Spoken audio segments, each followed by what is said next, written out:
The Chinese side EDG and the Bangkok Titans. Yasuo is the first ban out from EDG as the Bangkok Titans respond with Twisted Fate.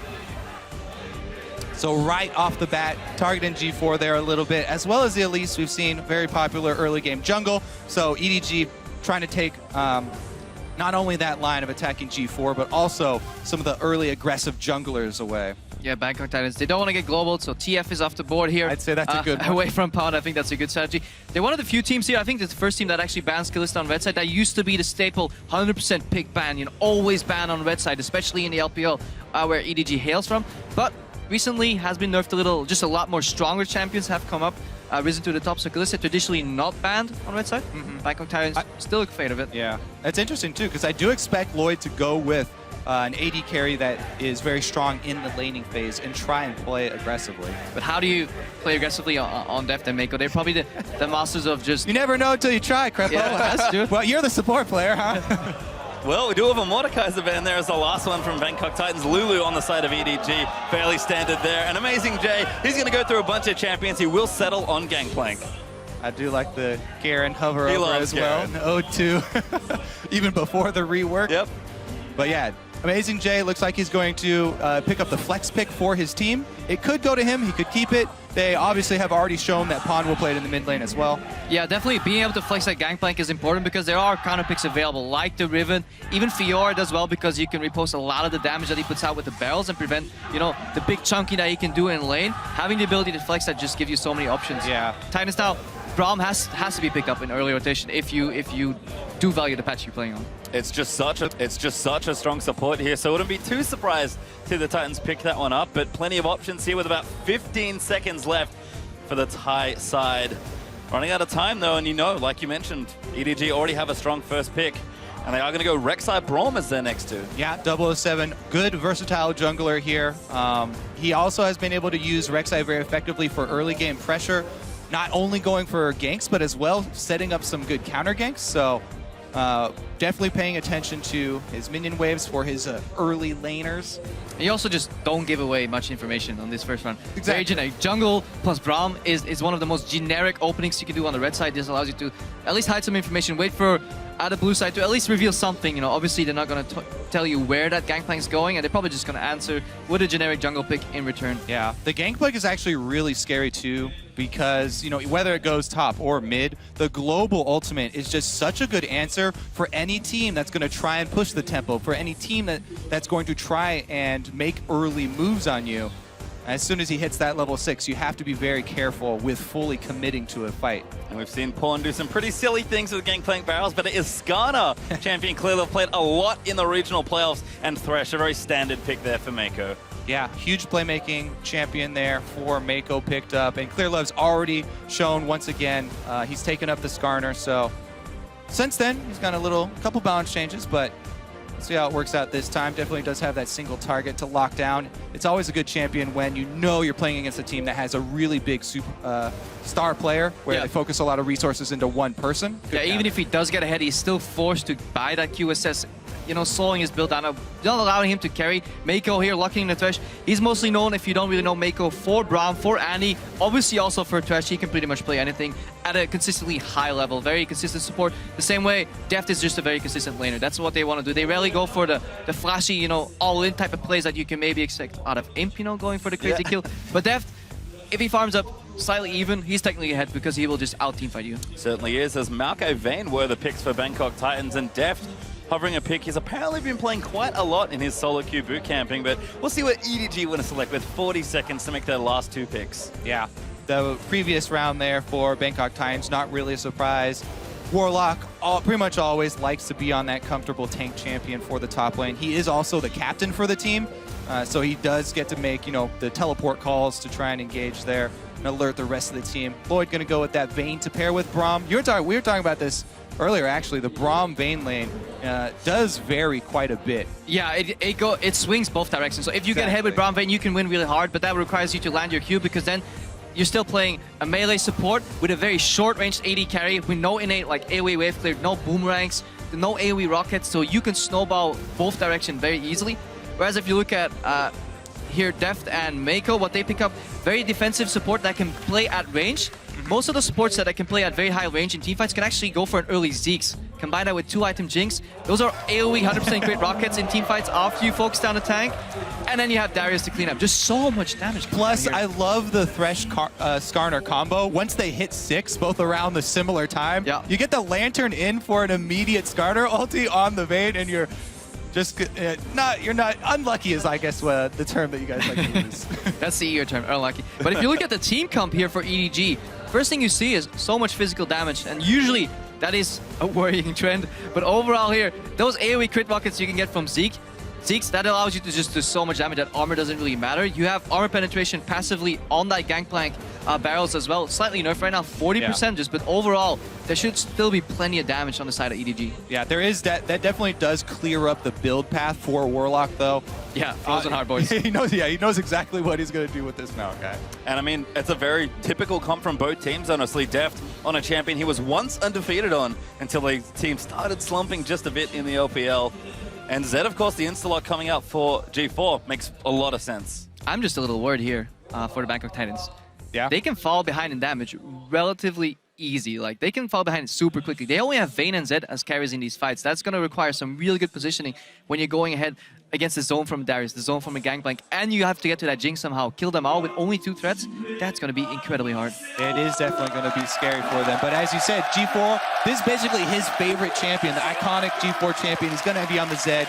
Maybe they'll be able to get to the split pushing. And with the picks locked in, head over to Twitter and let us know how you think this game will go. Tweet at LOL Esports with the hashtag EDG win or hashtag BKT win, and we'll tally up the votes in just a bit. And it looks like we are going to be getting ourselves onto the Rift as Z2's teams take to the World Championship stage for the first time here in Paris. EDG over on the left, your blue side for this game, and the Bangkok Titans, a wildcard team, over on the red side. All right, let's see how quickly they get out to start and capture these spires for Clear Love. Yeah, a little mini game added on as Skarner got into the game. You can start on the ones in the river and collect them immediately and still get back to a normal jungle start. They're not proccable until like 1 minute, 1:15, right? Yeah. Takes a while. You can easily finish the channel, though, and get back in time. We'll see if Bangkok Titans try and contest them. the minion objectives first. Oh, Deft. Showing a bit of flair there with that new summoner icon. Always looking good. I think it's likely we'll see a lane swap come out of Bangkok Titans. So having to play Vayne, Braum into Jinx Thresh, you just get outranged by both. You're playing one range, one melee into double range. Not only that, it's so incredibly hard to get to Deft, because even if you proc the Winter's Bite, one flay is enough to peel you off. You're never going to proc that stun, and then he outranges on level 1 already, Deft. And as the game goes on, those rockets are just going to be such an easy trade into the Vayne every time. Well, trying to get taken there as EDG just moving out, but like you mentioned, there is that lane swap happening. Deft staying out of range of that Trinket Ward. By the looks of things here, a minute 45 in. It's just going to be straight to those 2v1 lanes.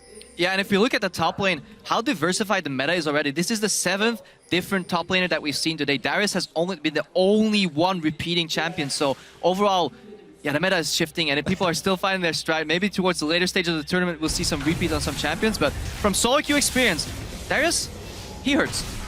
Certainly does. Very true. He also heals. All right, so Mako and Deft going to actually take the blue buff themselves here. Started out, so a double blue buff start. Bangkok Titans, it looks like they are 100% going to get 3 buffed here. Yeah, they lane swapped, but what they did is they only secured 1 quadrant of their jungle. I know you love talking about those quadrants, Kobe. Aggressive invade, just to spot if they're jungling on the right side of the map. EDG starts double jungle on the left side of the map. They're going to get such a big experience lead. And Bangkok Titans, yeah, this is what we see. 4-man gank in the middle lane. Oh, no, he missed! He flashes! Warlock! Lock it down! Oh, the flash twisted advance. He gets a minion instead there. 25 gold? Well, I don't think he killed the minion either, but Pawn, they did get the flash out of Pawn, but again, this is what we're talking about. They like to pour all their resources into the mid lane, finish off one jungle quadrant, and immediately try and go burn. Not everybody can be double doge. That honor is just laid away for a specific amount of people. Just Double doesn't really Doge work. Is a god. Well, I can see Bangkok Titans. Moss going to check that brush with his Winter's Bite. Doesn't quite get it, though. Yeah, EDG, though, punishing Bangkok Titans very heavily for that super safe start where they started actually on their strong side of the jungle. So not going to have much more to farm here. Yeah, and look at Moss right now. He confirms his Darkest Sphere. That entire jungle is empty. So by proxy, you can deduce that EDG's remaining members went to the down right side of the map, then the up right of the map, which means they're about to get a dive here of 4 against 2. And EDG, they're clean enough to execute this. And this ward that Mako just dropped, I love it. That's where you see the top laners coming in to teleport as well. They don't need him because he walked all the way here. 4 versus 2. Here comes the dive play. Back there, Warlock getting low. Mako, he's in trouble. He flushes out, but Death, he's getting a first blood. That's a double kill for the Jinx. This is the tempo that we're talking about for EDG. They do not like to let you have a moment's respite. Yeah, an incredibly clean execution. Mako starts tanking, he gets out before he dies. By that time, Deft has 1 kill, 2 kills. Now his double buff tower's dying. Warlock comes back, he wants some more. Oh my god! They're gonna get locked up. Clear boogie for the stun. Death wants a 3rd kill. The auto's good. Rocket follows Death. Gets himself 3 kills in 4 minutes. All right, that was definitely painful to watch. They punish the lane swap. They go for the early dive, successful dive, and a repeat there after the teleport is also blown. They even have teleport advantage. Okay, the one thing for Bangkok Titans is Lloyd has been free farming at the top. Lloyd is actually on even CS with Deft, and that is an accomplishment. But Deft, it is 4 minutes, 45 seconds in the game. He has now acquired 2,000 gold sitting in the bank, ready to be spent. So he can basically get a BF sword when Lloyd is still struggling. He is 3-0 already. This is gonna get real ugly real quick. Yeah. We did expect it to be bloody early, so. We did, and that's the EDG power, really. We've seen them dive teams of all different calibers over and over again. SK Telecom sure know the feeling of getting dived by EDG. Yeah, Boots here picked up. In addition to that BF sword, Dev says, okay, I'm done in the bot lane. I'm just going to go top lane, fight Lloyd, because he hasn't really seen too many EDG members overall. Amazing J ahead of Warlock in, not in farm, but 2 levels up, I think, in XP overall. So EDG, completely in control already. And teams should take note. Yes, this is, a massive lead for EDG, and they're huge favorites to win this. However, EDG being able to finish out when they get leads this big is something that you need to pay attention to. Immediate pickup on peak wards here, immediately looking for deep vision. They're trying to cut off any sort of resources from Bangkok Titans. Death can now aggressively trade with that red buff and those rockets, and immediately, as you said, how do you snowball an advantage? You pair your jungler with your support. You aggressively move and you find the enemy jungler. Once he's out, you can't even gank anymore because you know exactly where he is. And Pawn, even though he got ganked early, he had to blow his flash, he's now completely controlling the pace in the mid lane against G4. So Bangkok Titans, they're crumbling left, right, and center already. He's just hit 6 there as well, so ultimate going to be available for the next bit of EDG aggression. Mako is going to move his way towards the mid, but does go for the recalls. Amazing J, happily 1v1 in the bottom side as Deft is mowing through this turret. It's going to be very scary here. Deft can easily get resets in these team fights, even on the front line. No matter how much money Warlock pours into armor, Deft is just so far ahead. It's a really unfortunate feeling as a tank when you're you have a clear path and yet you just can't get enough money off of the map to even take a couple rockets from Jinx. Also, if that lane ever matches up 1v1, Vayne against Jinx gets incredibly hard. The worst part of that matchup is BF plus pickaxe against Cutlass. If you ever find yourself in that situation, you rarely do because the way the game plays out traditionally.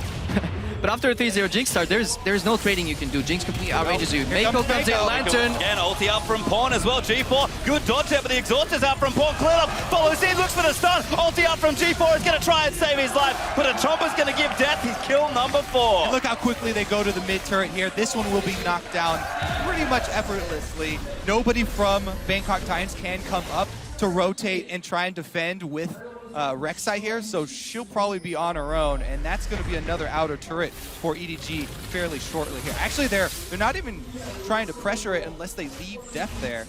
Clear left with eyes for bottom lane. And they're probably just not used to being this far ahead this early overall. They've done it before. We talked about the Besiktas game. Well, we'll keep track and see if they actually hit that mark. If they can beat that record. But yeah, overall... Time trials.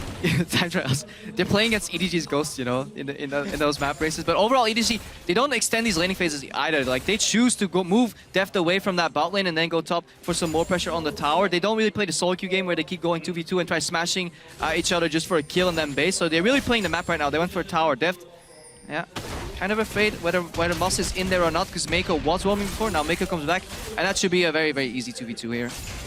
Safety net is back here for EDG. They're up 3,000 gold already. 8.5 minutes in. Now, hard mode is to look at this and try and find the way for Bangkok Titans to try and get back in this. And they do have at least the Brutalizer completed here for G4. He is stuck in mid lane right now. They also, it's going to be very hard for them because they don't have a lot of vision to work with. That was well executed. But, yeah. Mom's getting poked out here. He actually needs to save that shield somehow. That is going to go in. Looks like Slow is going to miss.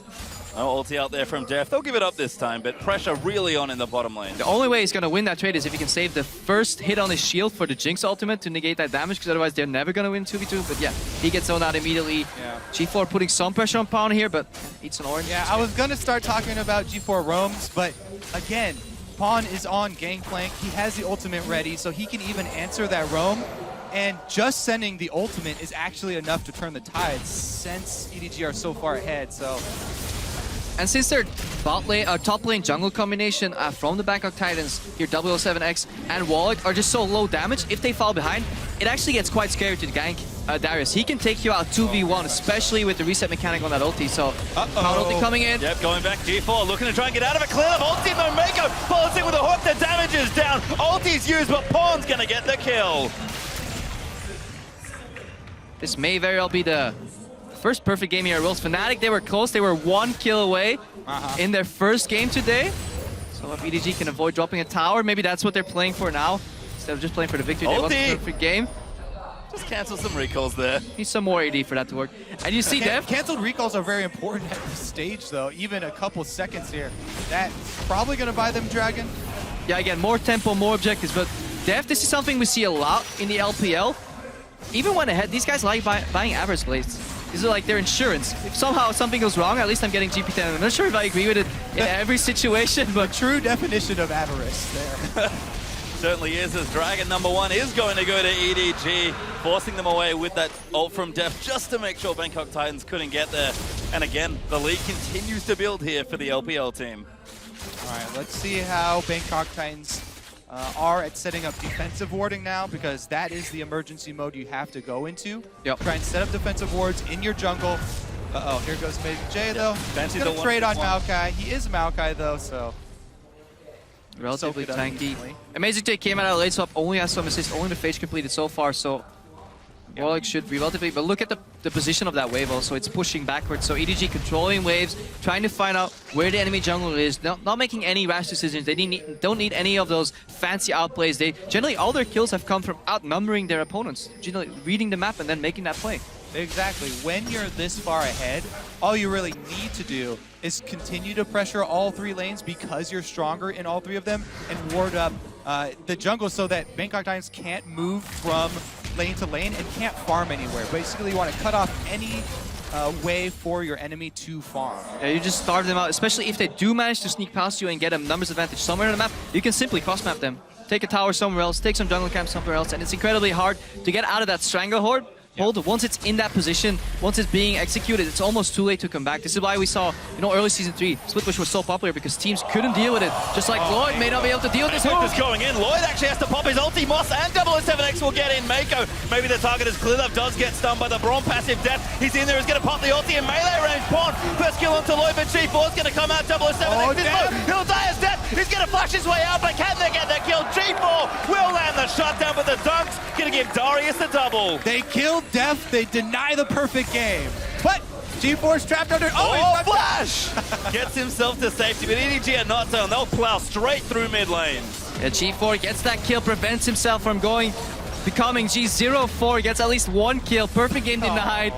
But 8,000 lead on the board already. To match that gold lead that they had in earlier Wildcard Teams matches, they need to get roughly 9,000 gold in the next 5-6 minutes, so it's going to be hard to break that record. The time trial is on, is what Kripo is saying, as EDG will back off. Going to spend some more of that money. You can see their items are massive already. Def close to the Infinity Edge. Side turns completed for both support and jungle, as we have a replay. All right, so Mako drops the ward, has sight, lands the hook and play combo. And here comes the entire party. What a good Gangplank ultimate as well, cutting off the retreat there. Look at Def, though, right into the middle of the fight. Because it forces Lloyd forward. Def knows if he gets a reset and stun damage, they're going to win this fight regardless. He doesn't have to survive this fight for it to be a big win for EDG. And look at the damage that are still alive. Even if Def falls, we still have a Darius, you know, with the ulti. We have Pawn on the Gangplank that can even win 1v2s later on with those barrels. So there's so much depth coming out. Yeah, at that point, they're just looking for more people to commit to the fight. Yeah. And Black Cleaver done for Darius. Trinity Force done there, so that damage certainly online now for Edward Gaming. And that's the way you really play that Darius. Early armor penetration from the Black Cleaver, and then you just go tanky. You get Dead Man's Blade, and you basically become unkillable in addition to having very high base damage on your abilities and armor shred on top of that. It becomes, yeah, such a hard task to deal with. You just have to kite him. That's all you can do. All you can try. And the armor shred is even just like icing on the cake for Darius. Like, Black Cleaver is the one-stop shop to best item that you can rush for him. The movement speed for all the bleed damage that keeps ticking, and it has health, it has cooldown reduction. If you buy one now. If there were more versions of it, yeah. Is there a Like, sale? give me one. Well, tower does fall in the bottom side as EDG knocked down 5 of Bangkok Titans' turrets. 8-1 up in kills, continuing to spiral ahead in gold. Almost 10k ahead as 007X has found Amazing J, but Amazing J will stand and fight. Paul's going to help him out. The ulti's good. Looking for the dunk. Apprehend. Does find and he gets the kill. 1v2. And this is exactly what we feared. Hang on, Moss is getting caught again. Hooked up there by Skarner. Pawn's going to ride in, and that's another killer's death. Barely misses the secure. And this is exactly what we feared. And Champs, like, yes, they have a lot of tanks against a one-dimensional team composition, but they can run out of damage if they fall behind, and they were so prone to falling behind, especially after that missed 4-man gank in the mid lane on Pawn. Yeah, you can know that the smart decision is to just buy armor, and you can know your path all you want, but if you don't have any money to spend on armor, then it doesn't matter. He's only got Ninja Tabby.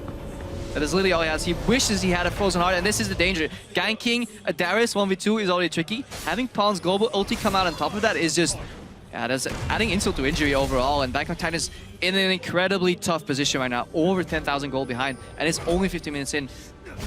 But it was to be expected. They're going out against a powerhouse coming out of LPL region. You know, many people would have rated them the best team in China if it wasn't for LGD's rise at the end and EDG's minor slump, or decent slump at the end of the season.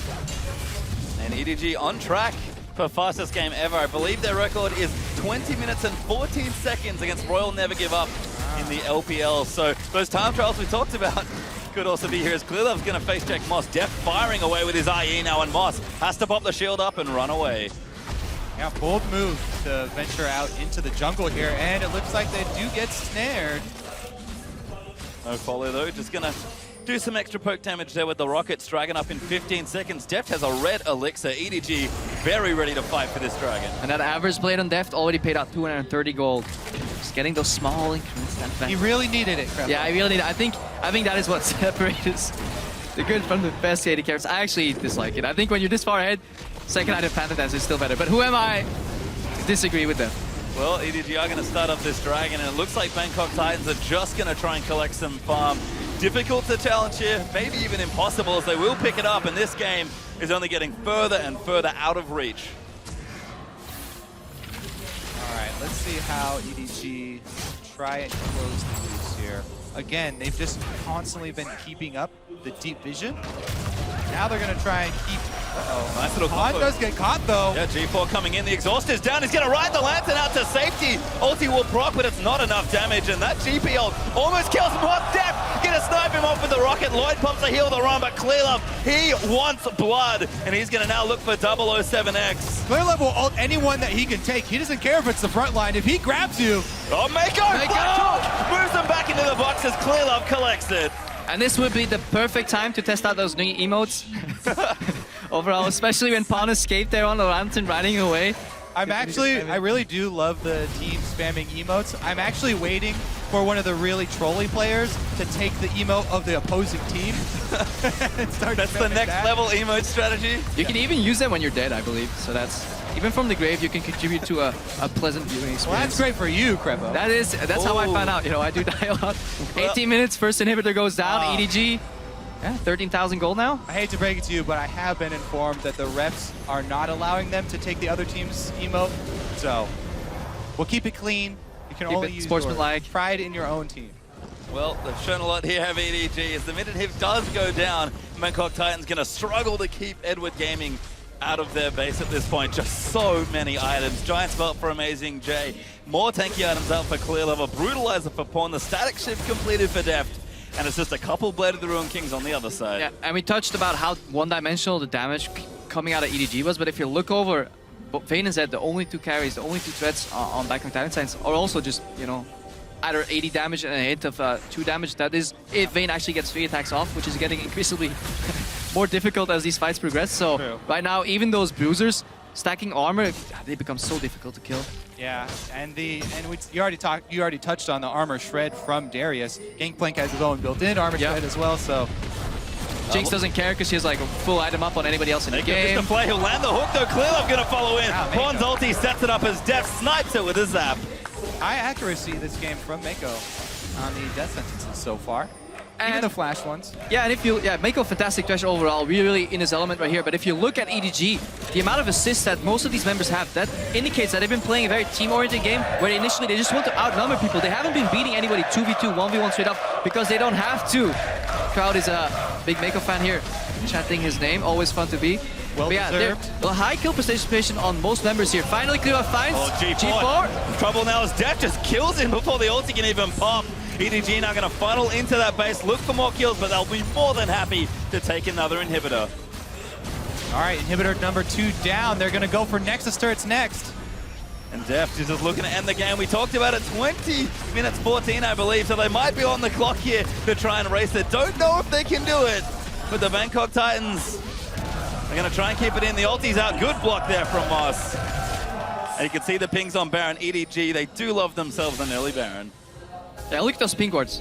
5 pink wards, 1 in each corner.